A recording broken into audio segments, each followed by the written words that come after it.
Hey, welcome to Covers This Puck Props. 14-year NHL vet Carlo Colaiacovo. Brought to you by Sports Interaction. How you doing, pal? Big day for you yesterday. Primetime Colaiacovo. That's your new handle. How you doing, pal?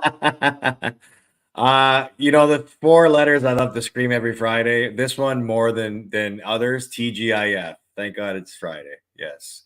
Yeah. I'm doing good. I'm surviving. Looking forward to the weekend. But before we do that, looking forward to picking some winners. Small slate. Another not beautiful slate here.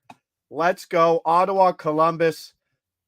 Ottawa's what? I think this is their third game. This will be their third game in 13 days, coming back from Sweden. They've been outscored 10-3. Josh Norris moves up to the top line, playing with Giroux and Kachuk. Stützle falls down to the second line. Let's go Josh Norris. Over 2.5 shots on goal, plus 105. Go full unit here. There's a lot to like about this team. Thomas Chabot is back. He is an absolute minute eater. 10 games or whatever he's missed. Fractured hand. That is insane. And only 3 teams allow more shots on goal this month than Columbus.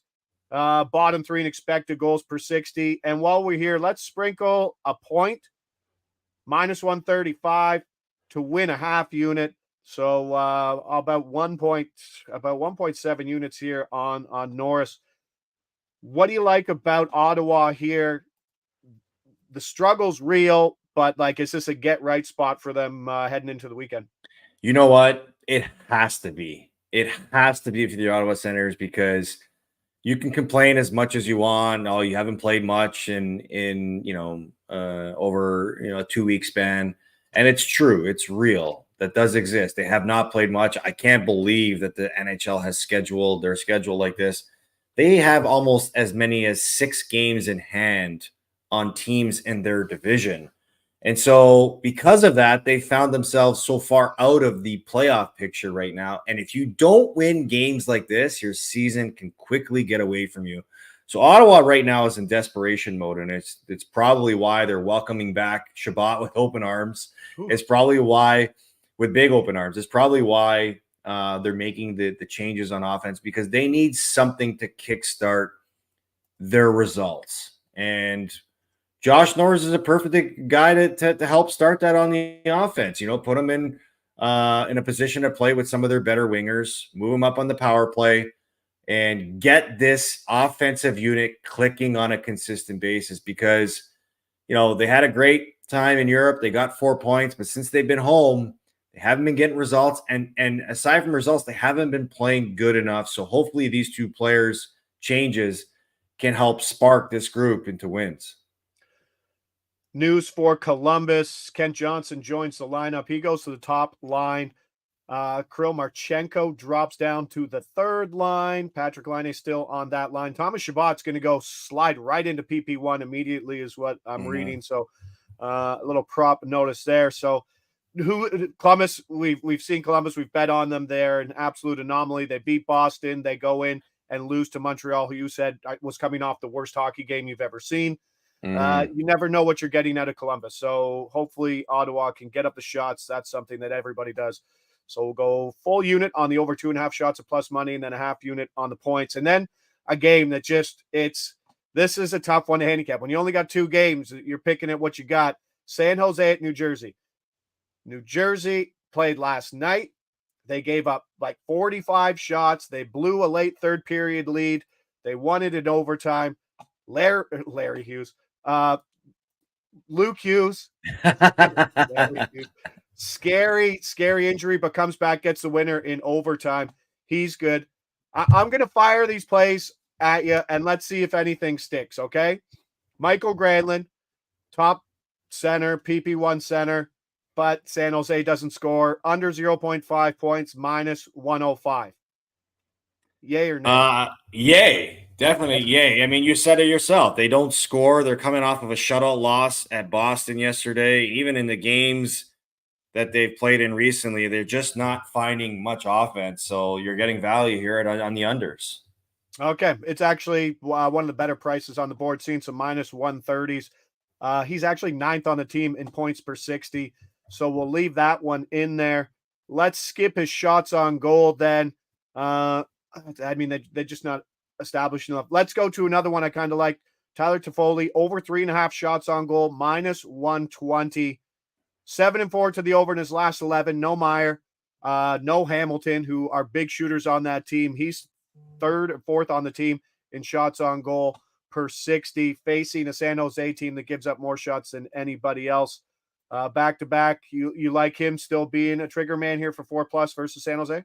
You have to, just because Jack Hughes looks like he's finding his groove again, right? I mean, when in his absence, I think a lot of the players on New Jersey, at least top players, were struggling to stay in the groove. Since he's been back, they're scoring a bunch, but they're giving up a bunch too. And it's really hard to predict what type of Jersey team you're going to see tonight.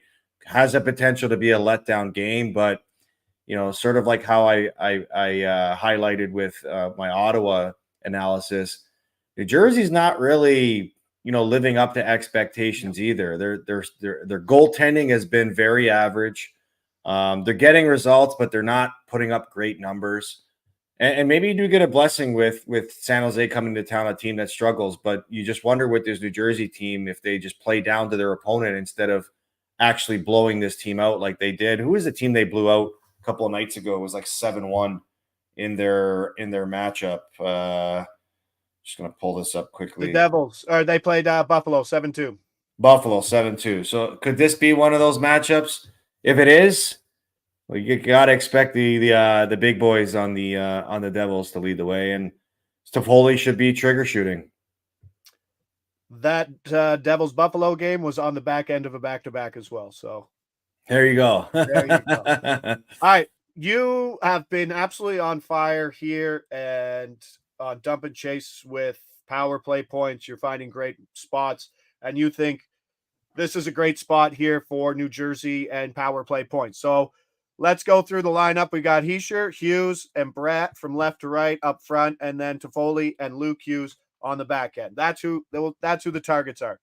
Okay, let's go through some prices here. Pull up Sports Interaction. Power play points. Jack Hughes plus 105. Yay. Luke Hughes plus 220. Yay. Hischier plus 185. Now, is Hischier on the second unit or is he on the top unit? I have a Nemo brain and I forgot already. Yeah, I think it's Meyer. He's on the first unit. He's on the wing.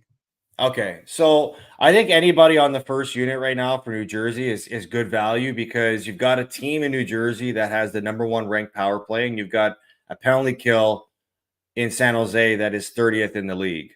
And if you're talking about both teams playing in a back-to-back, there's probably going to be a low-energy game. You're probably going to see a lot of defensive miscues. And what you're going to expect is special teams to play a factor in this game. And if you're the New Jersey Devils, that's probably where you want to make sure you have the advantage, is that, games where, you're playing against a team that you should beat, they're probably going to want to slow the game down.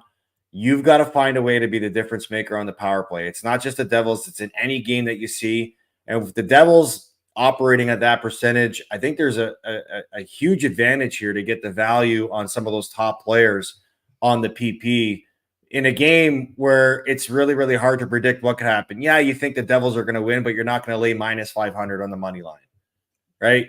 No, it is silly. Like the value's on San Jose today, like right, sadly, but yeah, because it's hockey, anything can happen, especially on back-to-back. So I think if you're going to look at New Jersey players' values, look at the power play markets and try to find something that stands out. And all the players that we just mentioned you're getting good value to record a point, because I think that could be a difference in the game tonight with New Jersey and the penalty kill against San Jose.